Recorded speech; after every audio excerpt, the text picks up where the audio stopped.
Es para mí un honor participar nuevamente en este encuentro del Foro de Presidentes de Empresas. Y yo quiero empezar por lo siguiente. Nosotros vemos que el mundo atraviesa por uno de los momentos más complejos desde la Segunda Guerra Mundial. Porque el COVID-19 ha golpeado al planeta entero. Ha generado una crisis en los sistemas de salud. Y no se nos puede olvidar que hace 5 meses veíamos cómo los sistemas hospitalarios de las naciones más poderosas y ricas del mundo estaban colapsados porque no tenían la capacidad de atender una avalancha de pacientes afectados por un virus respiratorio agudo. Hace 5 meses, el mundo empezó nuevamente a tener discusiones con respecto a aislamientos preventivos, cuarentenas y mecanismos de aislamiento generalizado desde el punto de vista de ciudadanos con afectaciones de la enfermedad. Hechos de esa naturaleza eran desconocidos para varias generaciones. Quizás los antecedentes más próximos, como los del SARS o el H1N1 e inclusive el ébola, no tenían ningún tipo de proporción comparable con las dimensiones que se vieron y que se han visto en los últimos meses. Quizás el único antecedente similar hasta cierto punto, porque no se trataba de una economía mundial tan interdependiente, fue el de la crisis derivada de la fiebre española hace 102 años y que afectó a muchos países, incluyendo el nuestro, en el altiplano cundiboyacense principalmente.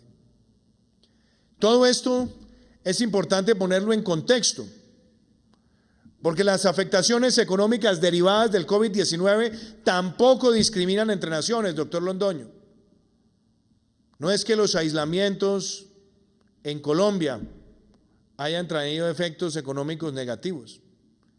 Es que en el mundo entero, todas las medidas para contener un virus respiratorio agudo de rápida propagación, donde el 80% de quienes lo transmiten son asintomáticos, llevó a que el mundo tuviera que tomar decisiones drásticas e inclusive draconianas para limitar la propagación del virus. Y en el caso particular de América Latina, conociendo las precariedades de los sistemas de salud, a pesar de los avances de las últimas décadas, las decisiones tenían que tomarse con mayor velocidad, con gradualidad, pero con velocidad, y también fortaleciendo cada herramienta para lograr varios propósitos. Quitarle velocidad exponencial al virus, proteger los sistemas de salud, salvar vidas y también tomar medidas complementarias para contener los efectos derivados de esas medidas. Han pasado 5 meses y en estos 5 meses podemos ver varias cosas.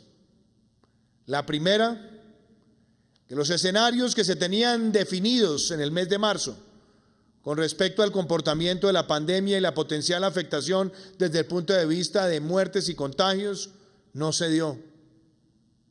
Y no se dio gracias a la acción oportuna. Y no se dio gracias a la coordinación que se estableció con los gobiernos territoriales. Y no se dio gracias también a la adherencia del pueblo colombiano a muchas de las prácticas necesarias para contener este virus.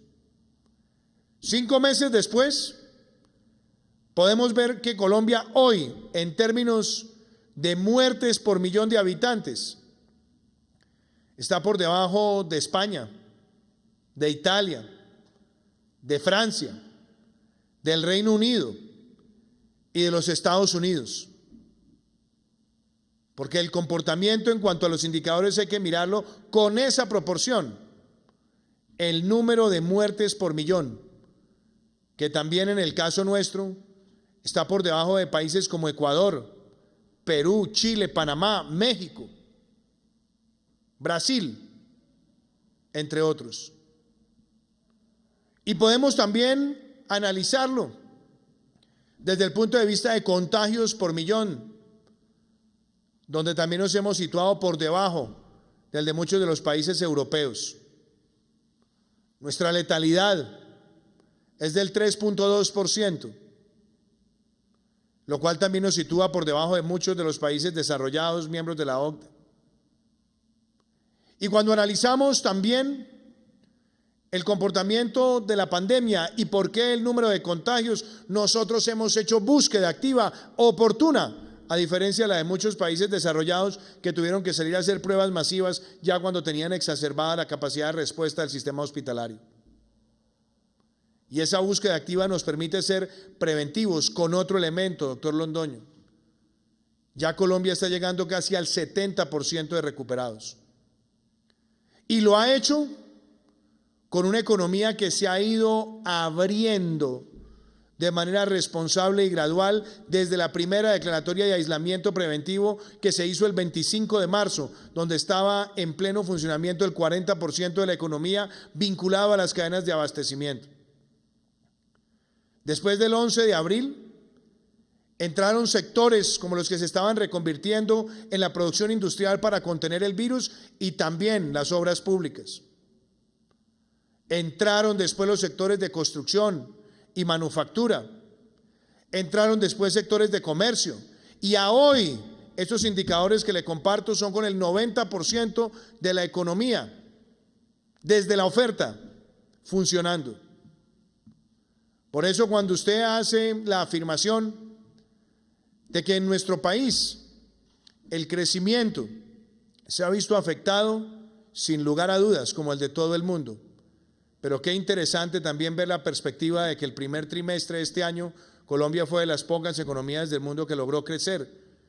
Y en el segundo trimestre, que ha sido muy duro para el mundo y también para nosotros, vemos cómo la afectación desde el punto de vista de crecimiento estuvo mejor que la de España, que la de Italia, que la de Francia, que la de Portugal, que la de México, que la de Perú. Para darnos cuenta que esto golpea al universo, golpea a vecinos, pero hemos tratado de adoptar los mitigantes de tal manera que podamos ir reduciendo la afectación negativa. La caída del mes de abril estuvo cercana al 20% y la del mes de junio estaba en el 11%. Ninguna de ellas nos alegra porque tenemos que reactivar rápidamente nuestro país. Y por eso nunca hemos caído en el falso dilema de creer que la protección de la salud y la vida es antagonista de la protección del desarrollo empresarial. Jamás. Y por el contrario, hemos tomado también otras acciones. No solamente el quitarle velocidad exponencial al virus, pero también lograr algo muy importante. Y es casi duplicar el número de unidades de cuidado intensivo en nuestro país a lo largo de estos 5 meses, donde pasamos de 5.300 unidades de cuidado intensivo a casi 10.000. Se creó la Reserva Estratégica Nacional con más de 78 millones de piezas de protección personal para ser desplegadas en todo el territorio nacional. Se afianzaron mecanismos para promover la telemedicina, desarrollar también atenciones en el terreno, pero algo también fundamental, fuimos el primer país en poder hacer pruebas de COVID. Teníamos solamente un laboratorio con esa tecnología que es molecular y compleja y hoy hay más de 100 haciendo búsquedas activas. Y hoy, desde el punto de vista agregado, somos el país de América Latina que más pruebas PCR ha realizado. Y somos el tercer país en pruebas por millón de habitantes, porque nos superan países como Panamá con menos de 5 millones de habitantes, donde la proporción con 1/10 parte de nuestras pruebas les permite a ellos tener ese indicador. O como Chile, que tiene 19 millones de habitantes frente a los 50 que tiene Colombia. Pero hemos entregado además información veraz, oportuna y buscando fortalecer la capacidad de hacer pruebas. Y si bien sabemos que hay afectaciones al sector económico, nunca nos hemos quedado quietos, porque no hay antecedente alguno en nuestro país. Óiganmelo bien, no hay antecedente alguno de un gobierno que durante un periodo de 8 meses subsidiara el 40% del salario mínimo legal vigente a las empresas que han visto afectada su facturación un 20% o más a través del PAEF, y además subsidiara la mitad de la prima del mes de junio. Y claro, también pensando en los más vulnerables, porque hemos tenido los giros extraordinarios de Familias en Acción, Jóvenes en Acción, Adulto Mayor, pero creamos también ingreso solidario para constituir junto con el PAEF esa atención de renta de emergencia, que se extenderá ese ingreso solidario hasta el mes de junio del año entrante. Y hemos tomado medidas de carácter tributario, fiscal, tomado medidas también en lo que tiene que ver con los retiros parciales de cesantías, con reprogramación tributaria para atender a los sectores más afectados. Y hemos obrado también en materia de servicios públicos, de conectividad, de información, y distribuyendo cerca de 2 millones de mercados a las familias más vulnerables de Colombia. Todas estas políticas se suman a que cuando se hace un balance de la respuesta, los balances contemplan las medidas que están contenidas presupuestalmente y las que son de apalancamiento. Por eso erráticamente muchos dicen que en Colombia solamente se ha aportado el 2.8 o el 3% del PIB. No, porque muchos países lo que han hecho es que hacen un aporte presupuestal en una proporción similar a la nuestra, pero un extra presupuestal de apalancamiento que puede ser de 6 o 7% del PIB. En nuestro caso es el 6%, donde sumado a los apoyos directos llega prácticamente al 9% y se le suman los otros dos componentes, los 2 puntos del PIB de liquidez entregados por el Banco Central, lo que nos sitúa en el 11%. Y esto se ha hecho también avanzando en temas como la educación virtual, como la inclusión financiera. Y también hemos propuesto desde hace mucho tiempo ese programa coherente con protocolos para que vayamos recuperando vida productiva. Ayer le dijimos a Colombia que pasábamos del concepto del aislamiento preventivo obligatorio a un aislamiento selectivo, con distanciamiento individual responsable, porque estamos en una nueva fase donde hay corresponsabilidad del gobierno, de las empresas y de los ciudadanos.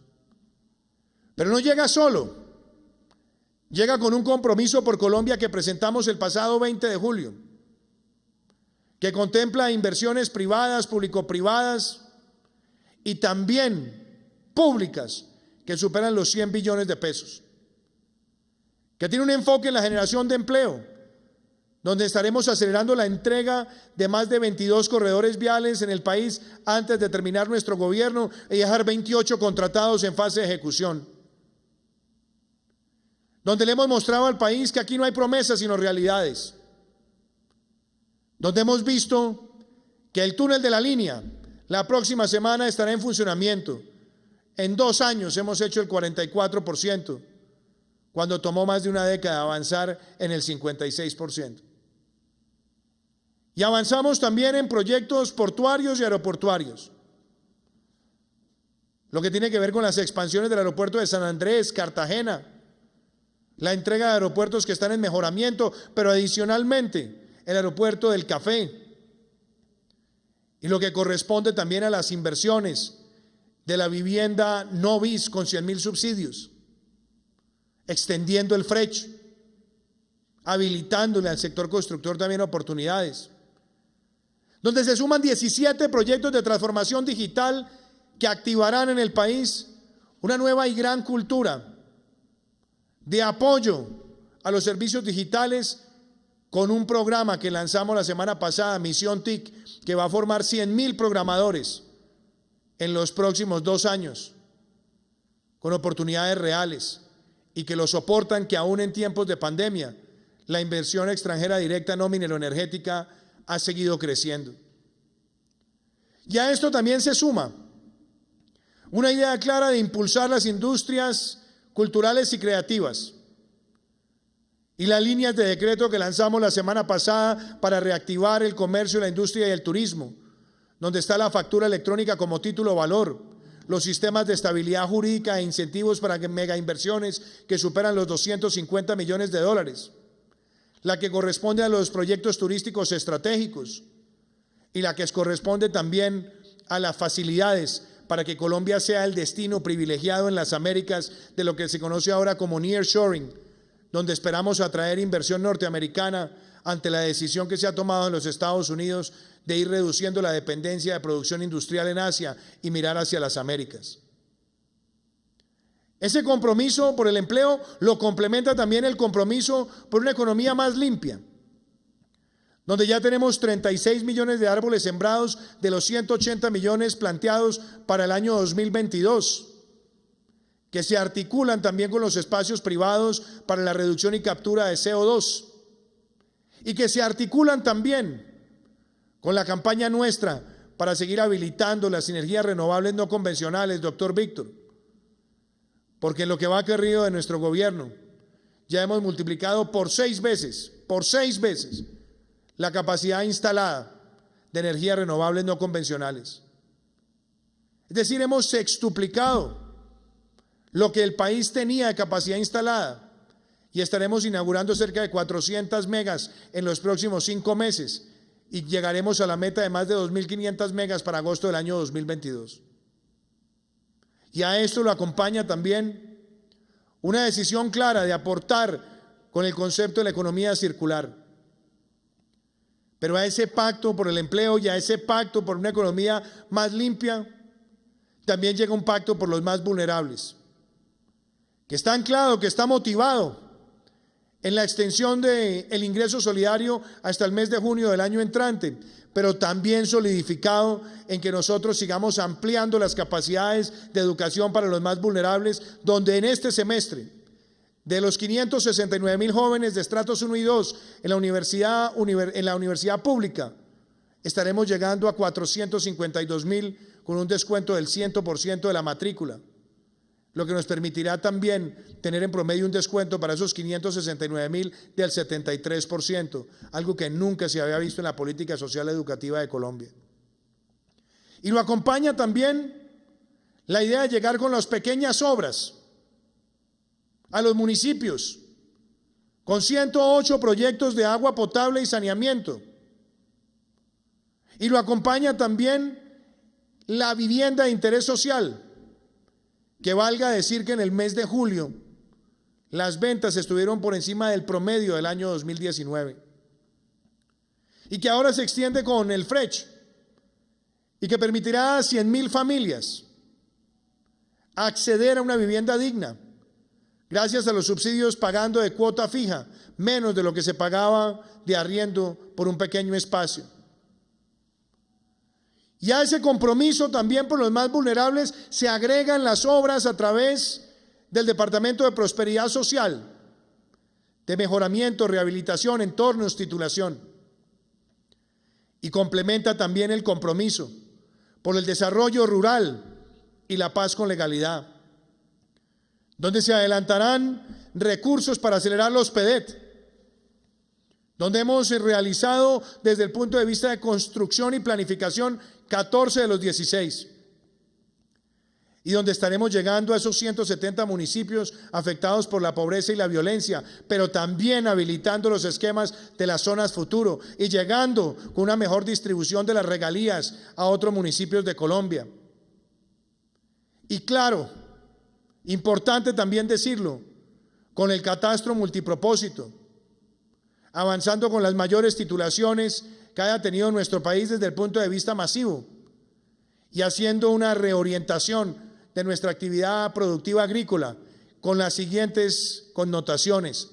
Cerramos el año 2019 con las mayores exportaciones agrícolas que ha registrado Colombia, con protocolos de bioseguridad, ordenando la producción, avanzando en la agricultura por contrato, que deberá llegar al 2022 con 300,000 productores, con un servicio de extensión diverso, ampliado, que también supone el acceso a la virtualidad, incentivando con la Agencia de Desarrollo Rural nuevas zonas con distritos de riego para mejorar la productividad por hectárea.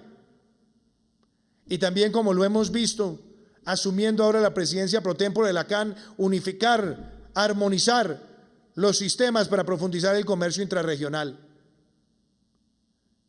A esos 4 compromisos también se le agrega un compromiso renovado por fortalecer el sistema de salud. Un sistema de salud que necesita seguir depurando deudas, mejorando su capacidad, su financiamiento, y en eso se trabaja con todo el equipo del ministerio. Todo este compromiso por Colombia no elude las reformas estructurales, porque en este gobierno se han adelantado las reformas de las regalías. En este gobierno se ha adelantado la reforma de las TICs. Se ha venido adelantando también un esquema de reformas importantes en la lucha contra la corrupción, como tener ahora los pliegos tipo, la obligatoriedad de la declaración de renta de altos funcionarios, la obligatoriedad de la rendición de cuentas y también la obligatoriedad de hacer públicos los conflictos de intereses, sumados al fortalecimiento transparente de la contratación pública. Ayer presentábamos con la Registraduría, el Consejo de Estado, el Consejo Nacional Electoral y también las fuerzas políticas una reforma al Código Electoral para tener una democracia más vibrante, con más tecnología, con más escrutinio, con más transparencia.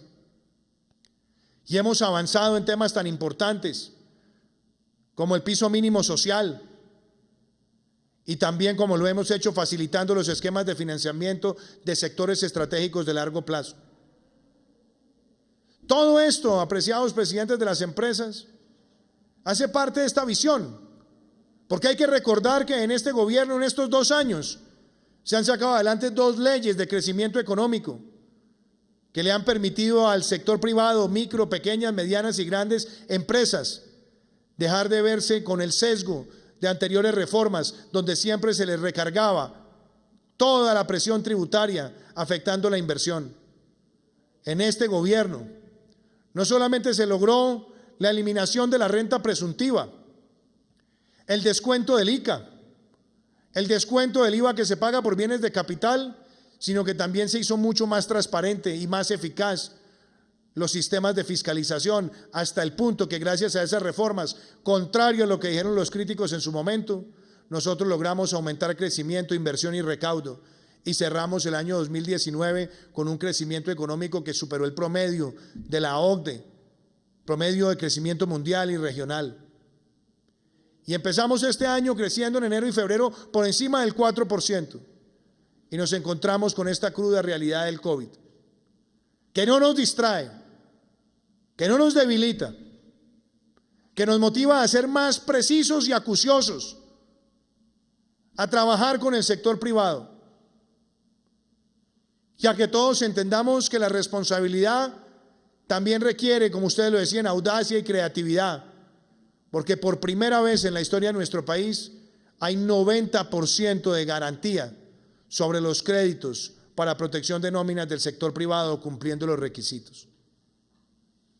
Nuestro reto es grande y no es menor.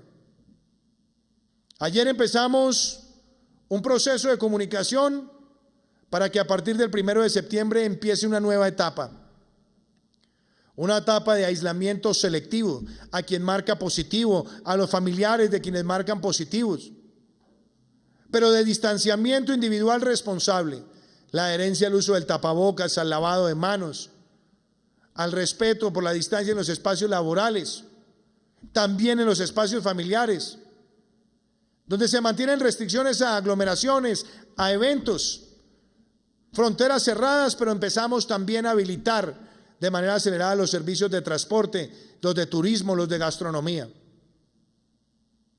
Porque sabemos que la pandemia no se va, que ningún país del mundo la ha superado, que aún en los países que han sido más exitosos con los beneficios de su geografía, como Nueva Zelanda, también hay rebrotes, como los hemos visto en Italia, en Francia, en España, y que amerita también tomar decisiones que son para endurecer y ejercer control, porque esta pandemia va a estar con nosotros más tiempo del que todos quisiéramos, porque todavía no hay una vacuna certera, ni un tratamiento certero, y hoy encontrábamos información en varios países donde hay personas que han tenido el virus y lo vuelven a tener.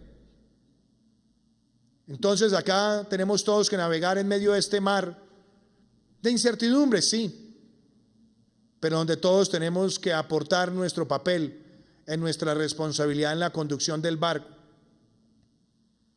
Por eso Yo siento que cuando hablo de resiliencia en Colombia, lo hago con el criterio de entender que este país ha sabido superar dificultades, convirtiéndolas en oportunidades.